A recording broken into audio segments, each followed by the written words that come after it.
Bismillahirrahmanirrahim. Assalamualaikum warahmatullahi ta'ala wabarakatuh. Perkenalkan, nama saya Ridwan. Saya mahasiswa dari Universitas Nasional Pasim Bandung. Di sini saya akan mempresentasikan rangkuman mata kuliah Sistem Informasi Manajemen Sumber Daya Manusia. Baik, untuk yang pertama yaitu pengertian dari Sistem Informasi Sumber Daya Manusia. Pengertian Sistem Informasi Sumber Daya Manusia. Manajemen sumber daya manusia adalah suatu proses menangani berbagai masalah pada ruang lingkup karyawan, pegawai, buruh, manajer, dan tenaga kerja lainnya untuk dapat menunjang aktivitas organisasi atau perusahaan demi mencapai tujuan yang telah ditentukan. Bagian atau unit yang biasanya mengurusi SDM adalah Departemen Sumber Daya Manusia atau dalam bahasa Inggris disebut HRD atau Human Resource Department. Sistem Informasi SDM atau Human Resource Information System itu sendiri adalah prosedur sistematik untuk pengumpul, menyimpan, mempertahankan, menarik, dan memvalidasi data yang dibutuhkan oleh sebuah perusahaan untuk mempunyai kemampuan untuk mendapatkan informasi yang dibutuhkan atau pilihan banyak orang yang lebih berhubungan dengan aktivitas perencanaan sumber daya manusia baru. Selanjutnya, fungsi sumber daya manusia memiliki 4 kegiatan utama, yaitu rekrutan dan penerimaan atau rekrutmen dan hiring, selanjutnya pendidikan dan pelatihan, yang selanjutnya manajemen data, dan yang selanjutnya adalah penghentian dan administrasi tunjangan. Bisa kita lihat, ini adalah diagram alur dari fungsi sumber daya manusia. Manfaat-manfaat khusus dari sistem informasi sumber daya manusia adalah menilai suplai SDM yang meliputi 1. Memeriksa kapabilitas karyawan-karyawan saat ini guna mengisi kekosongan yang diproyeksikan di dalam perusahaan. Yang kedua, menyoroti posisi-posisi yang para pemegang jabatannya diperkirakan akan dipromosikan, akan pensiun, dan atau akan diberhentikan. Yang ketiga, menggambarkan pekerjaan-pekerjaan yang spesifik atau kelas-kelas pekerjaan yang mempunyai tingkat perputaran, pemecatan, ketidakhadiran, kinerja, dan masalah yang tinggi yang melebihi kadar normal. Yang keempat, mempelajari komposisi usia, suku, dan jenis kelamin dari berbagai pekerjaan dan kelas pekerjaan guna memastikan apakah semua itu sesuai dengan ketentuan yang berlaku. Yang kelima, mengantisipasi kebutuhan-kebutuhan rekrutmen, seleksi, pelatihan, dan pengembangan dalam rangka memastikan penempatan yang tepat waktu karyawan-karyawan bermutu ke dalam lowongan pekerjaan. Keenam, perencanaan sumber daya manusia untuk mengantisipasi pergantian-pergantian dan promosi-promosi.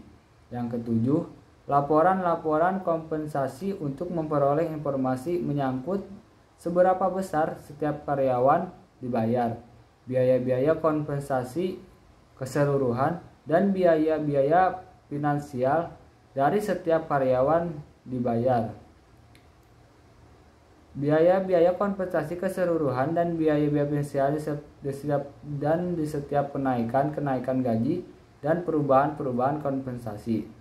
Kedelapan, riset sumber daya manusia untuk melaksanakan penelitian dan permasalahan seperti perputaran karyawan dan ketidakhadiran atau menemukan tempat yang paling produktif guna mencapai calon-calon baru. Yang kesembilan, penilaian kebutuhan pelatihan untuk menganalisis kerja individu dan menentukan karyawan-karyawan mana yang memerlukan pelatihan lebih lanjut. Selanjutnya adalah perencanaan sumber daya manusia. Masalah yang dihadapi manajemen sumber daya manusia saat ini adalah cepatnya perubahan yang terjadi pada bidang pemerintahan yang berdampak pula pada perencanaan tenaga manusia yang dimiliki. Adapun yang dimaksud dengan proses perencanaan sumber daya manusia adalah suatu proses analisa dan simulasi kebutuhan sumber daya manusia sesuai dengan data rekapitulasi kekuatan SDM yang dimiliki oleh organisasi, dikaitkan dengan rencana pengembangan aktivitas departemen di masa mendatang. Proses perencanaan tenaga manusia terdiri dari 3 subproses, yaitu yang pertama, proses pembentukan data rekapitulasi untuk analisa dan simulasi, di mana pada prinsipnya akan diolah dari data administrasi yang dimiliki untuk mendapatkan gambaran kekuatan sumber daya manusia saat ini, dan juga dari segi availabilitas sumber daya manusia tersebut. Selanjutnya, proses pengadaan sumber daya manusia atau rekrutmen, di mana pada prinsipnya hampir sama seperti pada pengumpulan biodata, tapi dalam ruang lingkup informasi yang lebih kecil dan diikuti oleh cara penilaian atau kriteria penerimaan. Yang terakhir yaitu proses alokasi atau realokasi sumber daya manusia atau redeployment, yang mana dengan menggunakan data administrasi yang ada dapat dianalisa informasi kebutuhan penempatan atau realokasi seorang personel ke tempat yang lebih tepat. Selanjutnya, evaluasi kinerja personel. Setiap penilaian yang baik dalam menilai kinerja personel adalah pengkajian dan umpan balik, di mana dalam melakukan pengkajian digunakan kriteria dasar yang telah ditentukan sebelumnya oleh manajemen, dan juga berdasarkan hasil kajian yang umumnya dilakukan oleh suatu tim. Hal ini dapat diinformasikan dan didiskusikan bersama dengan personel tersebut untuk mengetahui apresiasi lebih lanjut mengenai cara pengkajian dan harapannya dapat melaksanakan pekerjaan. Adapun fasilitas yang tersedia pada sistem ini adalah perencanaan kerja personel beserta beban penilaian atas hasil pekerjaan tersebut. Berdasarkan hal ini dapat diperoleh suatu sistem evaluasi yang lebih objektif yang mengacu pada fakta-fakta yang telah ditentukan sebelumnya. Selanjutnya, kompensasi dan benefit. Ruang lingkup proses yang termasuk dalam kompensasi dan benefit adalah berikut ini. Yang pertama, proses penentuan gaji dan transaksi, di mana yang termasuk dalam hal ini adalah proses penggunaan merit payment dalam hal penentuan gaji dan juga pendapatan lain yang berhubungan dengan penghasilan tambahan seperti lembur, uang makan, uang perumahan, insentif daerah terpencil, supervisor, dan sejenisnya. Yang kedua yaitu proses pemberian fasilitas yang berhubungan dengan kebutuhan di luar ruang lingkup kerja dan bertujuan untuk memberikan jaminan rasa aman selama bekerja di perusahaan, seperti fasilitas medikal dan tabungan pensiun. Dengan sistem yang baru ini, penggunaan sistem merit akan sangat mudah dilaksanakan secara objektif, di mana faktor penunjang informasi dalam menentukan merit tersebut telah terkonsolidasi menjadi satu dengan subsistem lainnya, seperti pendidikan masa kerja, evaluasi kerja, dan lain-lain. Oleh sebab itu, seberapa rinci sistem merit yang akan digunakan tergantung dari seberapa banyak komponen penunjang merit yang digunakan. Selanjutnya, pendidikan dan pelatihan. Pendidikan adalah salah satu rangka dalam keberhasilan personel dalam menunjang strategi departemen di unit organisasinya.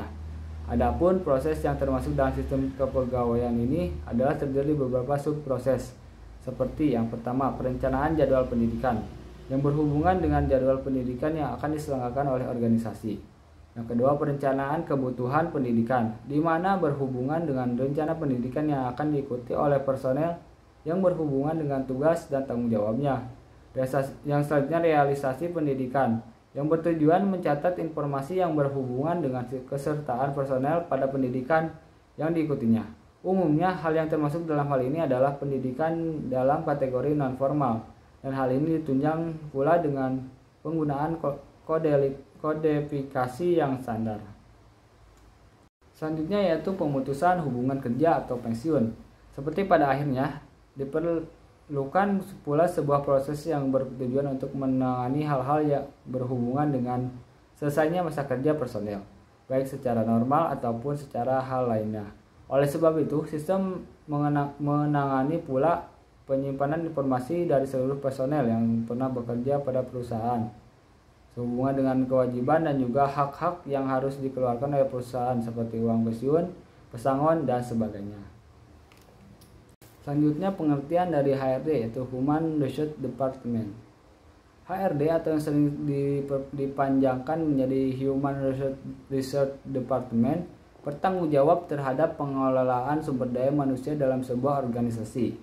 Kami percaya bahwa pengelolaan dari sumber daya manusia yang ideal dalam organisasi memiliki 8 aspek, dimulai dari seleksi dan rekrutmen, pelatihan dan pengembangan, compensation and benefit, manajemen kinerja, perencanaan karir, hubungan karyawan, separation manajemen, dan personel administrasi dan HRS. Masing-masing pilar inilah yang akan menopang kinerja fungsi HR dalam organisasi untuk dapat menghasilkan sumber daya manusia berkualitas untuk menjawab kebutuhan bisnis dalam organisasi.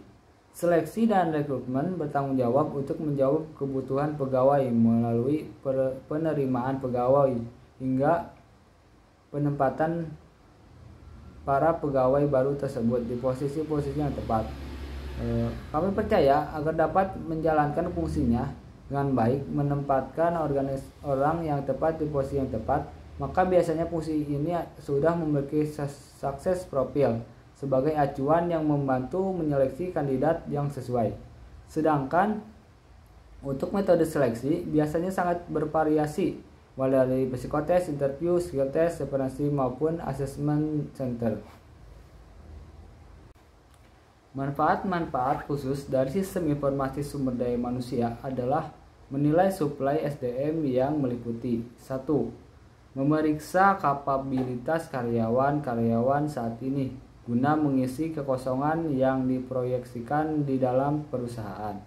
Yang kedua, menyoroti posisi-posisi yang para pemegang jabatannya diperkirakan akan dipromosikan, akan pensiun, dan atau akan diberhentikan.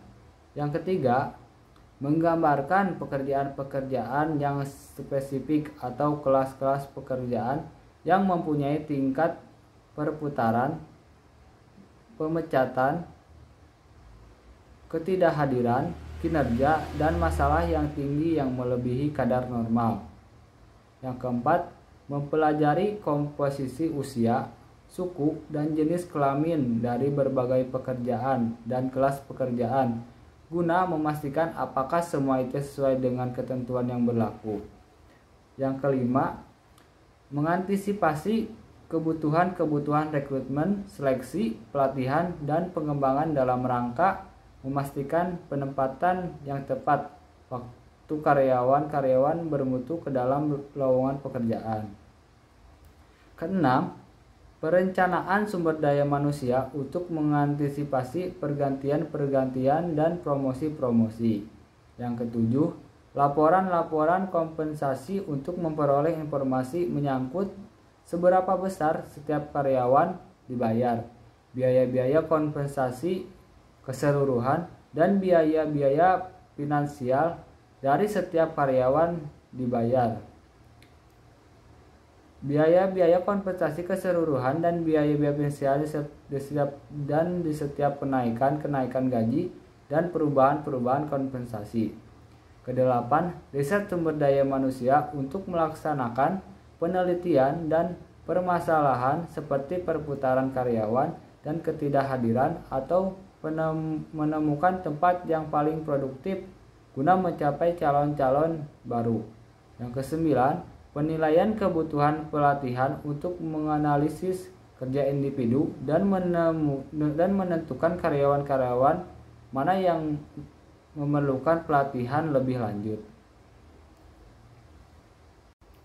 Baik, cukup sekian presentasi dari saya. Mohon maaf bila banyak kesalahan karena saya masih dalam proses pembelajaran. Wabillahi taufiq wal hidayah. Wassalamualaikum warahmatullahi taala wabarakatuh.